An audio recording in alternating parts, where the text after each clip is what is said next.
ठीक है सर, इधर इधर भी देखिए सर, बस एक हाँ उधर देखिए नंबर यहाँ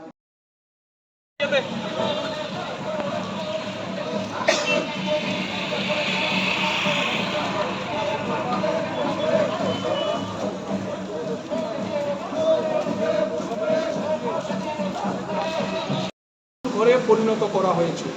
দুর্নীতিমুক্ত এডিসি ঘটতে উপজাতি জনগণের অর্থনৈতিক এবং সামাজিক অবস্থার বিকাশের লক্ষ্যে এবং গণতন্ত্র পুনঃপ্রতিষ্ঠা করতে বিশেষ করে উপজাতি এলাকার শিক্ষা ব্যবস্থা ভেঙে পড়েছে, স্বাস্থ্য পরিষেবা ভেঙে পড়েছে, যোগাযোগ ব্যবস্থা ভেঙে পড়েছে এবং উপজাতি যুবকরা কাজের অধিকার থেকে বঞ্চিত হচ্ছে।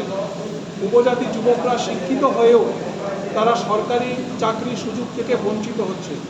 অন্যদিকে নেশার সাগরে ভাসিয়ে দেওয়া হচ্ছে উপজাতি যুবকদের একাংশকে।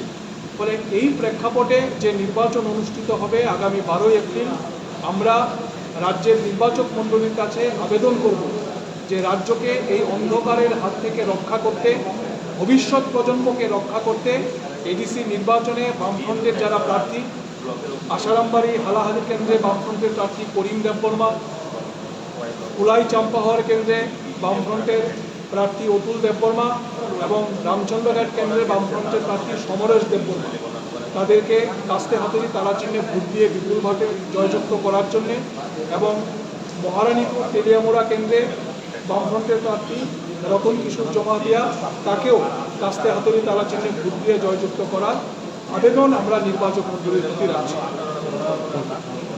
রাজ্যে বিজেপি সরকার আসার পর থেকে কোনো নির্বাচন সঠিকভাবে হয়নি।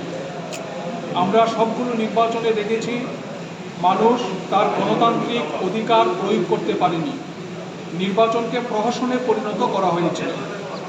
এইরকম একটি প্রেক্ষাপটে আগামী 12 এপ্রিল স্বশাসিত জেলা পরিষদের নির্বাচন অনুষ্ঠিত হচ্ছে। আমরা আশা করছি রাজ্যের নাগরিকরা যেন সুষ্ঠু এবং অবাধ নির্বাচনে অংশগ্রহণ করতে পারে, মানুষ যেন তার গণতান্ত্রিক অধিকার প্রয়োগ করতে পারে, এই ধরনের একটি ব্যবস্থা নির্বাচন কমিশন তৈরি করতে সক্ষম হবে। আমরা এই নির্বাচনে নির্বাচক মণ্ডলীর কাছে আবেদন করছি